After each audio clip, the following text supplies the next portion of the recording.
All right, let's get some analysis now. We're now joined by Thobani Zikalala, independent political analyst. Thank you so much for your time, Mr. Zikalala. So President Ramaphosa is expected, as we heard in that clip, expected to walk a very tight rope when he chooses members of his inclusive cabinet. I mean, having listened to his inaugural speech, how well do you think he has set the tone, he's positioned the government of national unity, just in as far as what we are likely to expect? Good afternoon, Unat. I mean, if you listen to his speech, you will have so much hope about this government of national unity. You will be almost maybe, I mean, those who wrote the speech on his behalf and the speech is delivered, I think they did a very good job in trying to, one, justify and of course, chart a way forward for the government of national unity. Without any interrogation, of course, of the government of national unity, you will be very much pleased and be much in hope in terms of what the future holds.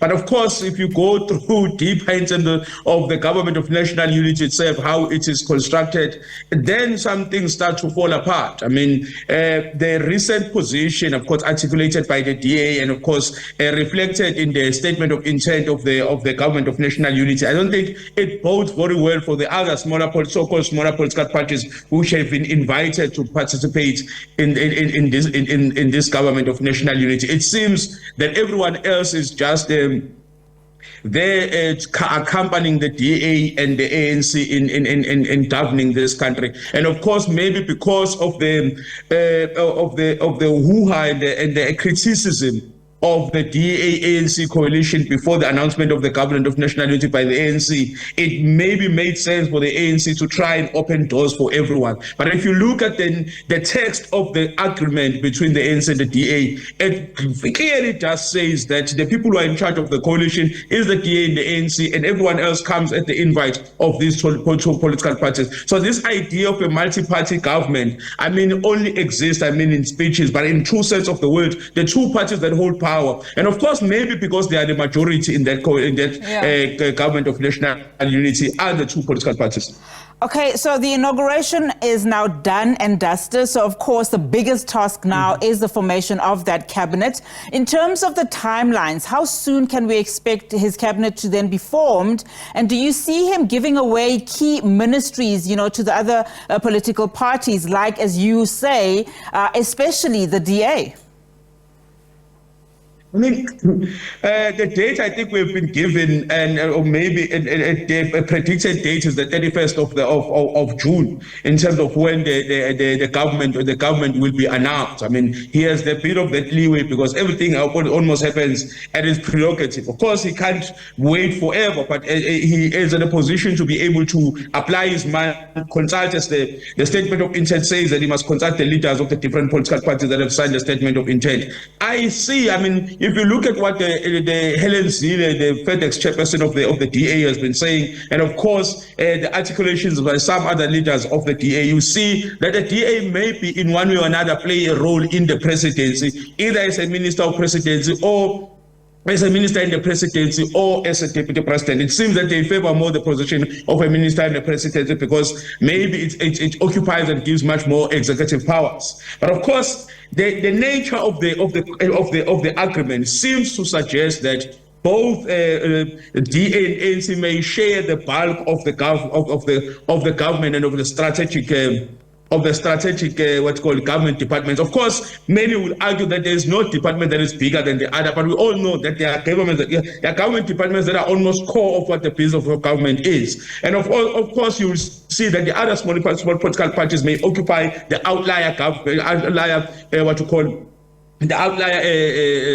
departments outside of that space. We will remain, we wait and see, but for me, the DA, IFP and the ANC may come out as the biggest winners in terms of the post that they may be given to. And of course, the statement of intent already says that the chair of chairs in that,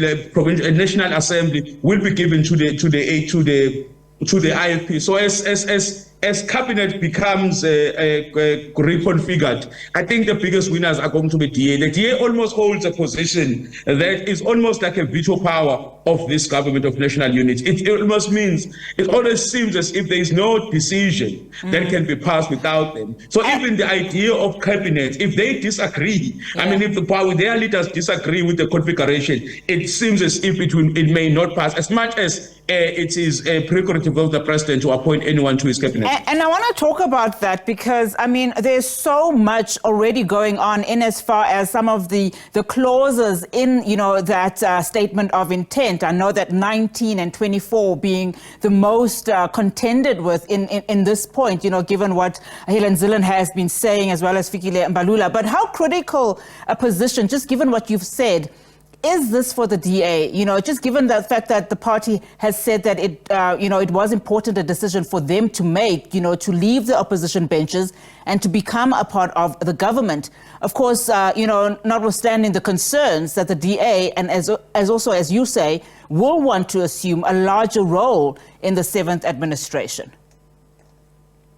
I mean, what I can say is that by the look of things, from face value, when you read that document, of course, maybe it can still be unpacked a bit more. But if you read that document, the DA almost exists in that government of national unity as a veto power. It almost exists as the overseer.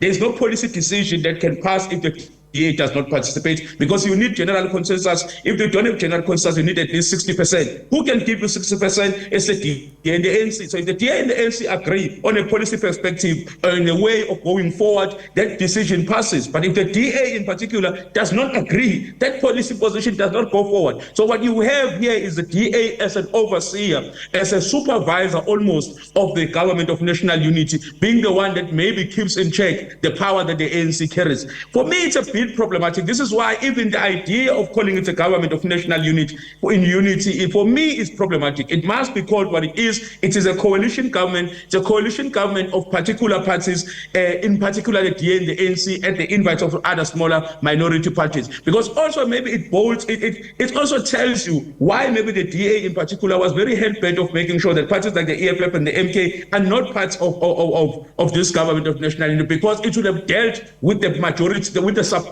that they have in terms of the creation of the 60% consensus. So all of these things need to be reflected upon, of course, again on a very important day of the 19th of June, and many connotations that will come with it.